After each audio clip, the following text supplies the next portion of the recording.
Hey everyone, welcome back. Today we're diving deep into the world of ambient music. Yeah, ambient music. We've got this really cool podcast episode.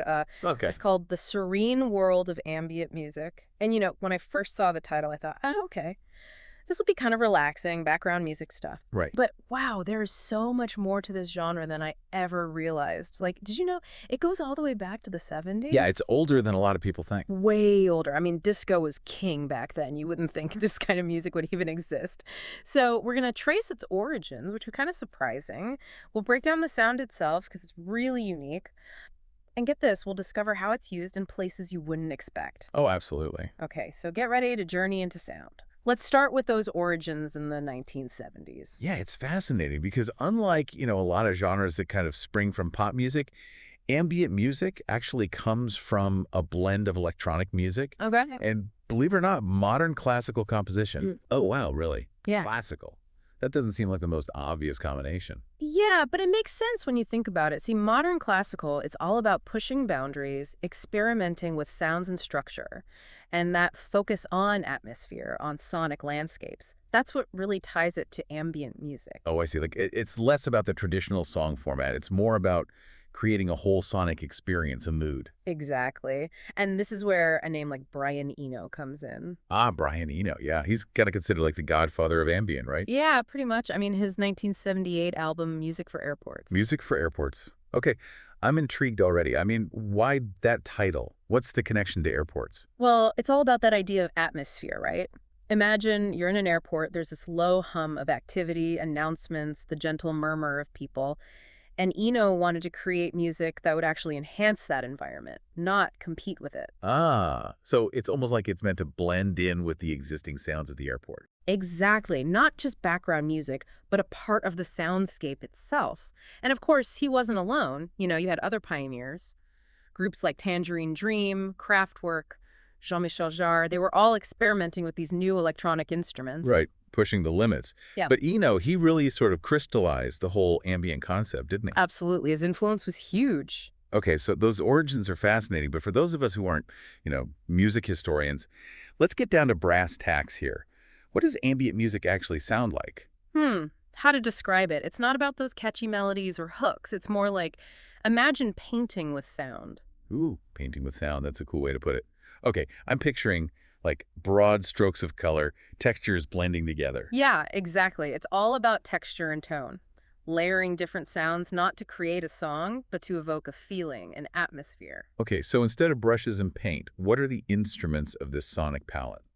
Well, you've got your synthesizers, of course. Those are kind of a staple of the genre. Right, the electronic vibe. But it goes beyond that. You might hear field recording. Field recordings, what are those? Sounds from the real world, like wind in the trees or distant traffic, even the hum of a city at night. They're all woven into the music.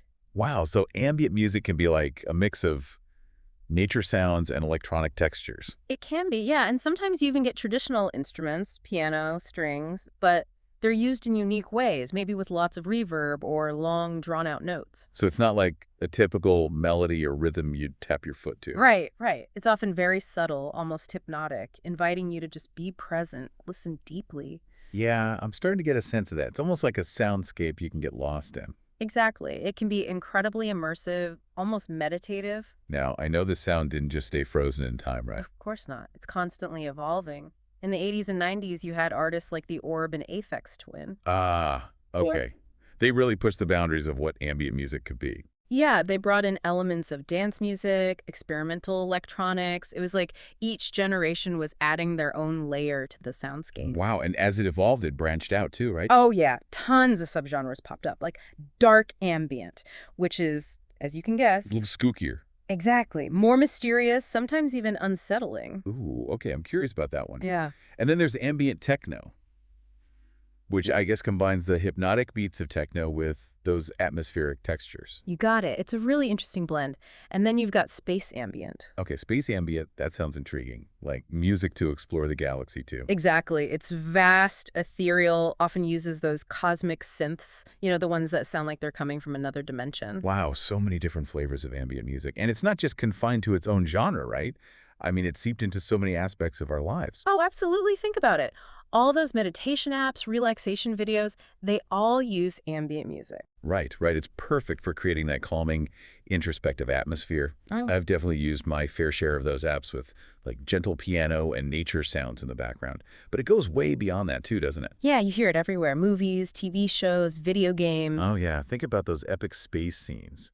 Or even just like quiet moments of reflection in a film. Exactly. It's used to heighten tension, create a sense of wonder, or just subtly underscore the emotions on screen.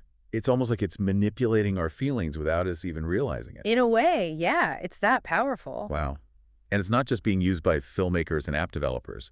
There are whole online communities dedicated to ambient music. Oh, yeah, it's a huge scene. You've got online radio stations, forums, places where artists collaborate and share their music. So with all this going on, where do you see ambient music heading?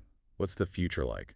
That's the exciting part. It's constantly evolving. As technology gets more advanced, we're going to see even more creative uses of sound, new instruments, new ways of experiencing music. Who knows what's next? It feels like that ability to create a mood, to transport you somewhere else, that's what makes ambient music so timeless. I agree. It taps into something fundamental about our connection to sound, how it affects us emotionally. I think that's why it'll always be relevant in some form.